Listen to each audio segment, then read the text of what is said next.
என்னோட கர்ம வினை அதை பூர்த்தி செய்வதற்காகவும் கர்ம வினையை நான் அதிலிருந்து விடுபடுவதற்காக இந்த உடம்புன்னு ஒன்று இருந்தால் மட்டும்தான் அந்த கர்ம வினையை என்னால் கரைக்க முடியும். கர்ம வினைனா என்ன? அடுத்த கேள்வி வந்துடும்.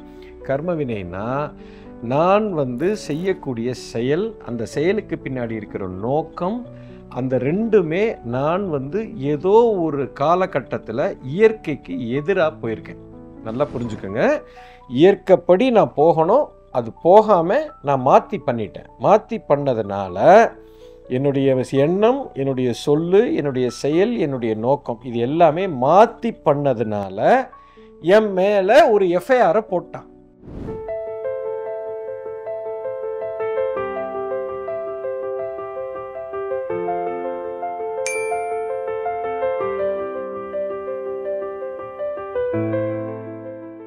மரணத்தை பார்த்து எல்லாருக்கும் பயம் வருது. ஏன் குருஜி இது மரணம்ங்கிறது நிறைய பேர் கெட்டதுன்னு நினைக்கிறோம். இது ஒரு பெரிய எனக்கு இயற்கை கொடுக்குற தண்டனையா இல்லை இதை எப்படி பார்க்கறது அப்படிங்கிற ஒரு கேள்வி இருக்குது. ரொம்ப தெளிவாக புரிஞ்சுக்கோங்க. வாழ்க்கையில் மரணம் என்பது மிகப்பெரிய விடுதலை. இது ஒரு பெரிய ஃப்ரீடம். மரணம் மட்டும் இல்லைங்க, உங்கள் வாழ்க்கையில் நடக்கிற ஒவ்வொரு சம்பவமும் உங்களை ஒரு நிலையிலிருந்து அடுத்த நிலைக்கு உங்களை உயர்த்தி எடுத்துட்டு போகிறதுக்காக மட்டுமே நடக்குது. அது நல்லதாக இருந்தாலும் சரி, கெட்டதாக இருந்தாலும் சரி. இயற்கையை பொறுத்த வரைக்கும் நல்லது கெட்டது அப்படின்னு ஒன்று கிடையவே கிடையாது. இது மனுஷனாகி நீங்கள் முடிவு பண்ணுது. You understand? எதுவுமே நல்லது கிடையாது. இப்போ எனக்கு ஒரு குழந்தை பிறக்குது, இது ரொம்ப நல்லது. ஒரு குழந்தை இறந்து போகுது, இது ரொம்ப தப்பான விஷயம். இது பிறந்தது கரெக்டு, இறந்தது தப்புன்னா அப்போ இயற்கையில் எந்த பொருளும் வந்த பொருள் எதுவுமே சாகக்கூடாதுல்ல? கொஞ்சம் யோசிச்சு பாருங்க. எல்லாமே சாகாமல் இங்கேயே இருந்துச்சுன்னா இந்த பூமி தாங்காது, வெடித்து செதறிடும், இடமே இருக்காது. அப்போ ஜனனம் நல்லது, மரணம் தப்பு அப்படின்னு மனுஷன் முடிவு பண்ணியிருக்கான். ஏன்னா அவனுக்கு ஒரு பாதிப்பு வருது. ஒரு குழந்தை பிறந்தா இவனுக்கு சந்தோஷமாக இருக்குது, குழந்தை இறக்கிறதுக்கு இவனுக்கு இஷ்டம் இல்லை. எனக்கு அது பிடிக்கல. உனக்கு பிடிக்கலைன்னா அது தப்புன்னு நீ முடிவு பண்ணிட்டீங்க. கிடையவே கிடையாது. இயற்கையில் எல்லாமே எது நடக்கணும்னா அது எப்படி நடக்கும்? ஒவ்வொரு கணமும் ஒவ்வொரு செயலும் விதிப்படி தான் நடக்குது. விதினா கான்சிக்வன்ஸு, முடிவு கிடையாதுங்க, ரூல். ஒரு ரூல் இருக்குது, அந்த ரூல் படி தான் நடக்கும். நான் ரூலுன்னு சொல்கிறது விளைவு கிடையாது, ப்ராசஸ்ஸு. நல்லா புரிஞ்சுக்கணும். இப்போ நீங்கள் ரோட்டில் நடந்து போகிறீங்க, பூமியில் நடந்தீங்கன்னா புவியீர்ப்பு சக்தி உங்களை கீழே பிடிச்சி இழுக்குது. அப்போ கால் தரையில் தான் நடக்கும். இதே சந்திர மண்டலத்தில் நீங்கள் காலை வச்சு இப்படி நடக்கும்போது கிராவிட்டி கிடையாது, அப்போ மேலே மிதப்பீங்க. அப்போ இந்த இடத்துல கீழே நீங்கள் நடந்து போகிறது உங்களை கீழே பிடிச்சி இழுக்குது பார்த்தீங்களா? இதுக்கு பேர் ஒரு ரூல்னு பேர். இதைத்தான் நான் விதின்னு சொல்கிறேன். நடந்து போய் கீழே போட்டு மண்டை விழுறது அதோட ரிசல்ட்டு. அந்த ரிசல்ட்டை பற்றி நான் பேசலை. அந்த ரிசல்ட் எப்படி இருக்கும்? இந்த விதி மீறல், விதிக்கு உட்பட்டு தான் அந்த ரிசல்ட் இருக்கும். நல்லா புரிஞ்சுக்கணும். இப்போ மொட்டை மாடியிலேருந்து நான் இப்படி குதிக்கிறேன், நான் சாகக்கூடாது, எனக்கு கீழே புவியீர்ப்பு சக்தின்னு ஒரு ரூலு இருக்கிறதே எனக்கு தெரியாது, அதனால் நான் என்னை தண்டிக்கக்கூடாதுன்னா அதெல்லாம் முடியாது. ரூல் தெரியலன்னா நீ தப்பிக்கவே முடியாது.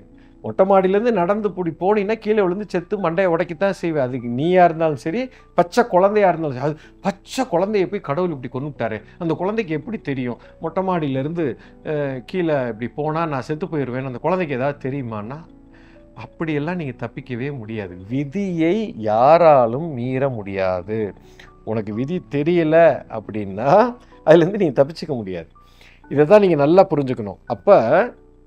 இப்போ பாயிண்ட்டுக்கு வர்றேன். மரணம் அப்படிங்கிற ஒரு விஷயம் இப்போ இந்த மொமெண்ட்டு நடக்குது அப்படின்னா ஃபஸ்ட்டு நீங்கள் ஜனனம் அப்படின்னா என்னன்னு நீங்கள் புரிஞ்சுக்கணும். எதுக்கு நான் மனித பிறவி எடுத்திருக்கிறேன்? இந்த மனித பிறவினா என்ன அப்படின்னா என்னோட கர்ம வினை அதை பூர்த்தி செய்வதற்காகவும் கர்ம வினையை நான் அதிலிருந்து விடுபடுவதற்காக இந்த உடம்புன்னு ஒன்று இருந்தால் மட்டும்தான் அந்த கர்ம வினையை என்னால் கரைக்க முடியும். கர்ம வினைனா என்ன? அடுத்த கேள்வி வந்துடும். கர்ம வினைனா நான் வந்து செய்யக்கூடிய செயல், அந்த செயலுக்கு பின்னாடி இருக்கிற நோக்கம், அந்த ரெண்டுமே நான் வந்து ஏதோ ஒரு காலகட்டத்தில் இயற்கைக்கு எதிராக போயிருக்கேன். பாரத தேசத்தின் நெடிய ஞான மரபின் தொடர்ச்சி குரு மித்ரே சிவா நடத்தும் அல்கெமி புரோகிராமில் பங்கேற்க ரெஜிஸ்டர் செய்யுங்கள் அல்லது கால் 9655992559. எங்கள் வெப்சைட் www.matangifoundation.org. நல்லா புரிஞ்சுக்கோங்க. இயற்கைப்படி நான் போகணும், அது போகாமல் நான் மாற்றி பண்ணிட்டேன். மாற்றி பண்ணதுனால என்னுடைய எண்ணம், என்னுடைய சொல்லு, என்னுடைய செயல், என்னுடைய நோக்கம் இது எல்லாமே மாற்றி பண்ணதுனால என் மேலே ஒரு எஃப்ஐஆரை போட்டான். இப்போ இந்த எஃப்ஐஆரை நான் வந்து கிளியர் பண்ணியே ஆகணும். அதை கிளியர் பண்ணணும்னா அது எப்படி கிளியர் பண்ணணும் அப்படின்னு எனக்கு ஒரு வாய்ப்பு கொடுங்க சார், நான் என் தப்பை நான் சரி பண்ணிக்கிறேன். உனக்கு அந்த வாய்ப்பு தான் மனித பிறவி. நல்லா புரிஞ்சுக்கணும். உனக்கு கொடுக்கப்பட்ட அந்த வாய்ப்பு தான் மனித பிறவி. இப்போ உயிர் வந்து தனியாக நிற்கிது, இதுக்கு ஒரு உடல் தேவைப்படுகிறது. அப்போ ஒரு பிறப்புன்னு ஒரு உடல் வரும்போது இந்த உயிருக்கு வந்து எஃப்ஐஆர் இருக்குது, பழைய எஃப்ஐஆர், பூர்வ ஜென்மத்து கர்மா. அதுக்கு பேர் தான் போன ஜென்மத்தில் நீங்கள் பண்ண எஃப்ஐஆர். இந்த எஃப்ஐஆர் இருக்குது, எப்பா அந்த எஃப்ஐஆர்லாம் நான் கிளியர் பண்ணணும்ப்பா அப்படின்னா வெறும் உடம்பு இல்லாமல் நீங்கள் உயிர் மட்டும் இருந்தால் கிளியர் பண்ணுறதுக்கு முடியாது. ஸோ என்ன பண்ணுது, உனக்கு ஒரு பிறப்பை கொடுக்குறேன் அப்படின்னு சொல்லுது. அப்போ இந்த உயிர் வந்து என்ன பண்ணுதுன்னா ஏதோ ஒரு இடத்துல ஒரு உடம்புக்குள்ளே போய் உட்காருது. அப்போ பிறப்புன்னு வந்துட்டீங்க, இப்போ பாடியை கொடுத்துட்டாங்க. இப்போ உன் வேலை என்ன, இதுக்கு முன்னாடி பண்ண அந்த எஃப்ஐஆரெல்லாம் நீ வந்து நல்லிஃபை பண்ணணும். அதுக்கு உனக்கு ஒரு கால அவகாசம் கொடுத்துருக்கான். இந்த பாடியில் இருக்கிற வரைக்கும் அடுத்த 80-90 வருஷம் 100 வருஷம் நீ வாழ்டா. அதுவும் நீ 160 வருஷம் கூட வாழலாம். நீ என்ன பண்ணுற, அதில் நிறைய எஃப்ஐஆரை போட்டு இந்த பிறவிலையும் நிறைய எஃப்ஐஆரை பண்ணி பாடிக்கு நிறைய தப்பு பண்ணி உன் ஆயுஸ் காலத்தை குறைச்சி போட்டுற. அதுக்கும் அவன் காரணம் இல்லை, நீ பண்ண தப்புனால தான். அப்போ இந்த பாடியில் நீ இருந்துக்கிட்டே உன் எஃப்ஐஆர் எல்லாம் கரைக்கணும். அதை கரைச்சிக்கிட்டே போகிற அப்படின்னா அந்த ப்ராசஸ் கரெக்டாக நடக்குது அப்படின்னு சொன்னால் இந்த உடம்பு உங்களுக்கு விட்டு வைக்கும். சப்போஸ் நீங்கள் இதுக்கு மேலே உங்களுடைய எஃப்ஐஆரை கரைக்கிறதுக்கு வாய்ப்பு இல்லை அப்படிங்கிற ஒரு சூழ்நிலை வந்துருச்சு, இனிமேட்டு இந்த பாடியில் உன்னை விட்டு வைக்கிறது பிரயோஜனம் இல்லை அப்படிங்கிற ஒரு நிலைப்பாடு வரும்போது, ஏன்னா அதுக்கப்புறம் விட்டோம்னா இன்னும் தப்பாகும், இன்னும் மோசமான நிலைமைக்கு நீ போயிடுவ அப்படிங்கிற ஒரு நிலைமை வரப்போகுதுன்னு தெரிஞ்சிருச்சுன்னா அவன் என்ன பண்ணுவான்னா உன்னைய தூக்கிடுவான். அப்போ அதுவும் உன்னைய இயற்கை வந்து என்ன பண்ணுதுன்னா மேற்கொண்டு நீ நிறைய தப்பு பண்ணாமல் இருக்கிறதுக்காக உன்னைய பாடியிலேருந்து தூக்குது. இதைத்தான் மரணம் என்று நம்ம அழைக்கிறோம். ஒரு ஸ்டேஜுக்கு மேலே உன்னால் எஃப்ஐஆரை கரைக்க முடியலன்னா தூக்கிடும். இல்லை அது நான் வந்து வளர்ந்துக்கிட்டே தான் போவேன், வளர்றதுன்னா என்ன, எஃப்ஐஆர் இல்லாமல் பண்ணுறது. அப்படி இருந்தேன்னா உன் உயிர் அவ்வளோ ஈஸியாக போகாது. ஸோ தர்மத்து வழியில் நடக்கிறவன், அப்போ அந்த விதிக்கு உட்பட்டு நடக்கிறவன் அவனுடைய தலை காக்கப்படும். அதைத்தான் தர்மம் தலை காக்கும். அப்போ இதுக்கு முன்னாடி நான் நிறைய அதர்மத்தை செய்திருக்கிறேன். அந்த அதர்மத்தில் இருந்து அந்த தவறுகளை சரி செய்வதற்கு நான் தர்ம வழியில் நடந்து கொண்டே இருக்கிறேன் அப்படின்னா என் தலை கண்டிப்பாக காக்கப்படும். அந்த வார்த்தைக்கு அர்த்தமே அதுதான். இப்போ நான் மறுபடியும் அதர்மத்தை நிறைய செய்ய ஆரம்பிக்கிறேன். அப்போ எனக்கு மேற்கொண்டு அதர்மம் கூட போகிறது அப்படின்னா உன்னைய காப்பாற்றணும்ல. விட்டோம்னா நீ நிறைய அதர்மியாகி ரொம்ப மோசமாகி அடுத்த பிறவியில் இன்னும் கேவலமான நிலைமைக்கு நம்ம போயிடுவோம்ல. அப்போ அதை செய்ய விடாமல் இருக்கிறதுக்காகத்தான் நமக்கு என்ன பண்ணுது, நம்ம தலையை வெட்டிடுது. அதுவும் கரெக்டு தான், தப்பு இல்லை, அதுவும் நம்மளை காப்பாற்றுது. ஏன்னா இந்த முட்டாளுக்கு புரியல, நான் வந்து ரொம்ப தப்பு பண்ண போகிறேன் அப்படிங்கிறதே தெரியாமல் பண்ணிக்கிட்டு இருக்கிறான். அதனால் அந்த என்னை கொல்வதும் தர்மம்தான். அதைத்தான் கிருஷ்ணர் சொல்கிறார், எது நடந்ததோ அது நன்றாகவே நடந்ததுடா, அதை கேள்வி கேட்காதடா. இந்த கணத்தில் உனக்கு ஒரு குழந்தை பிறந்திருக்கா, கரெக்டு தான். இந்த தருணத்தில் உனக்கு ஒரு குழந்தை இறந்து போய்விட்டதா, அதுவும் தர்மப்படி தான் நடந்திருக்குது.